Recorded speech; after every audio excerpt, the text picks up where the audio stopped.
Mobile was most attractive for the Oconee County Quarry because of the versatility and because of the ability for us to be able to work at the face. And ultimately, when we get our quarry in a position to accept the equipment that we have, we can accommodate the customers there, and it's going to decrease the amount of trucking and equipment necessary to give the customer what they need. The design on this plant allowed us the ability to grow too. Each of those models were considered for growth and to be able to network with other pieces that may come into the puzzle. We have a UJ640 jaw. It's a massive structure, the machine there at the face. It's producing so quickly. It is just a very massive mobile unit with very little vibration. The design of it has been in such a way that all of the vibration is absorbed through the track system, and with it being upsized and not having to work as hard as you would normally think a jaw would have to work, it just methodically does its work without very much effort. We wanted about 650 tons an hour, which was going to more than double what we make now, and we feel like that there's 850 there in the future.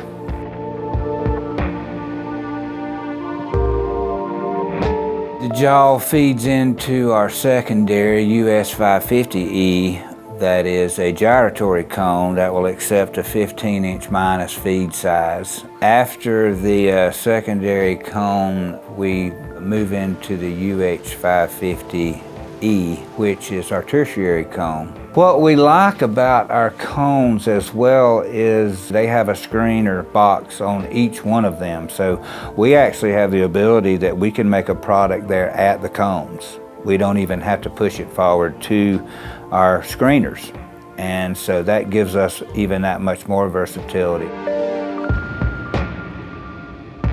After we leave that tertiary cone, we go into a splitter device that actually is on the back of two QA441Es. And that splitter actually splits our product from the H into both of those screens and gives us the versatility of making two different types of sand, a 57 and 789s all at once. After it leaves the QA441Es, we go to three 80-foot stackers, and that gives us about a 6,000 ton capacity at each stockpile that we can decrease our amount that we have to move the product. We can actually sell from there.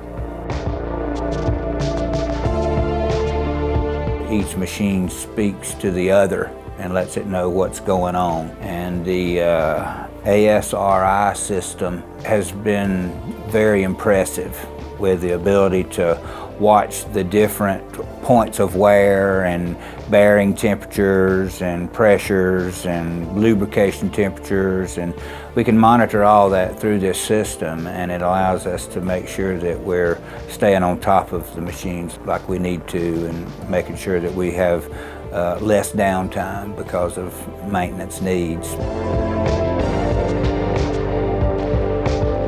Sandvik's technology was on the cutting edge, and they make a very durable, strong product. They take a lot of pride in what they do. They've been above and beyond our expectations on their quality control and just how they do business.